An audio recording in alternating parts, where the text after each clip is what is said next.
The Office of the Registrar of Political Parties and Candidates has refuted claims made by the Security Department of Interoil relating to changes in the organic law on the integrity of political parties and candidates.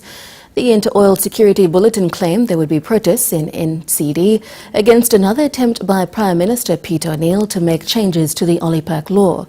Registrar Dr. Alphonse Gelu, with the support of the Chief Secretary to Government Sir Manasupa Zirenuo, said today these statements were totally incorrect and misleading to the public.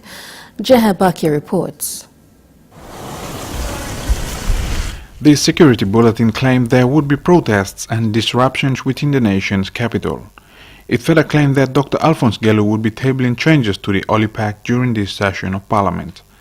The changes to effect are that if a sitting Prime Minister is charged with an offence, he cannot be stood down or replaced until he is actually convicted. Dr. Gelu, the Chief Secretary to Government Sir Manasupa Zirenuo, and Secretary of the Constitutional Law Reform Commission Dr. Eric Kwai called a media conference to clarify on matters relating to the OLIPAC. Dr. Gelu said today these statements were incorrect, citing the fact that the OLIPAC is still a draft and has not yet been passed as law, making such changes impossible. This law is for the country, it's for the benefit of this country. And that is what the registry has done. And then there is nothing in there that would suggest that we've come up with this law to protect any one person's interest.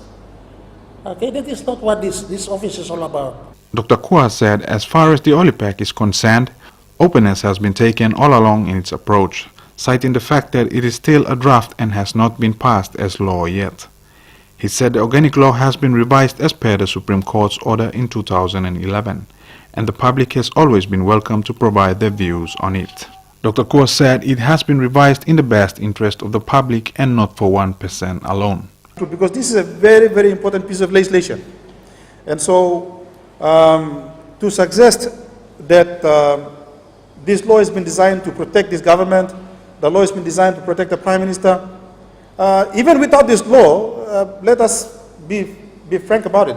The government has existed up until now. The OLIPAC is currently not on the parliamentary notice for this session as yet, and being an organic law, it will require a two-thirds majority before it can be tabled on the floor of Parliament.